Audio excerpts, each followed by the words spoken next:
You know how everyone talks about the crypto market going to the moon? Yeah, all the time. Well, it seems like the number of lawsuits against crypto companies is trying to race it there. They are just piling up. It's getting wild. So this isn't just a few isolated incidents, it's a real trend, right? A huge trend. There's this report from Cornerstone Research that says in just the first half of 2025, the number of class action suits almost matched the entire total for last year. Wow.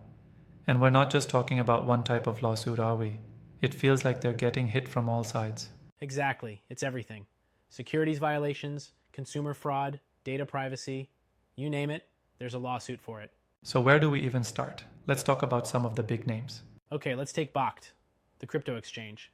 They're facing a suit claiming they weren't exactly honest about their financial situation. What did they allegedly do?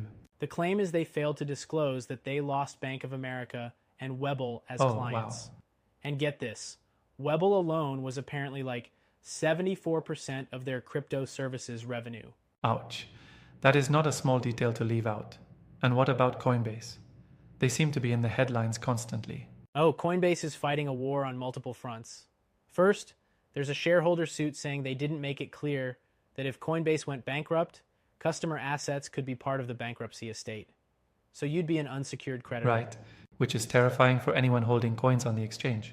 Then it gets weirder. In Illinois, they're being sued for violating a biometric privacy law. The suit says they're collecting face prints for their Know Your Customer checks without a clear policy on how they'll destroy that data. That is incredibly specific. And didn't they have a massive data breach too? Yep.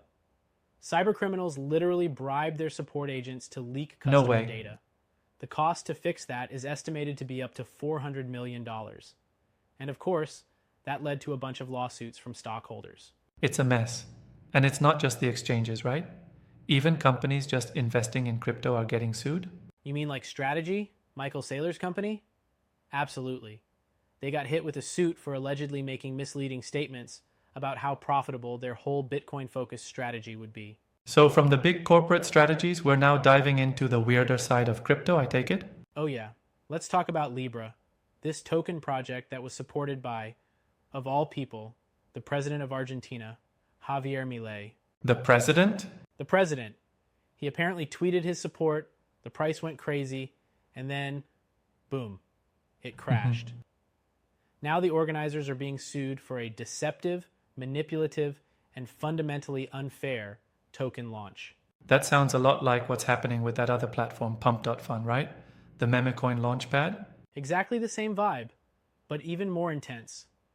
The lawsuit against Pump.Fun literally calls it a front-facing slot machine cabinet. It even includes racketeering claims like RICO charges. Whoa, RICO is serious business. They're basically calling it organized crime. They are? The suit claims the whole structure is just a rigged game for early players to dump on later ones. But it's not just crypto-native companies. Even huge global brands are getting dragged in. Nike is getting sued over its NFT platform, RTFKT. Wait, Nike? How? They're facing rug pull allegations. The claim is they hyped up all these sneaker-themed NFTs, people bought them, and then Nike just shut down the platform they were hosted on. Okay, hold on. I get the frustration, but is shutting down a project that isn't working really a rug pull in the same way as some anonymous memecoin developer vanishing with the money? Nike is a massive public company. Maybe the NFT experiment just failed. That's a fair point, but from the user's perspective, the effect is similar.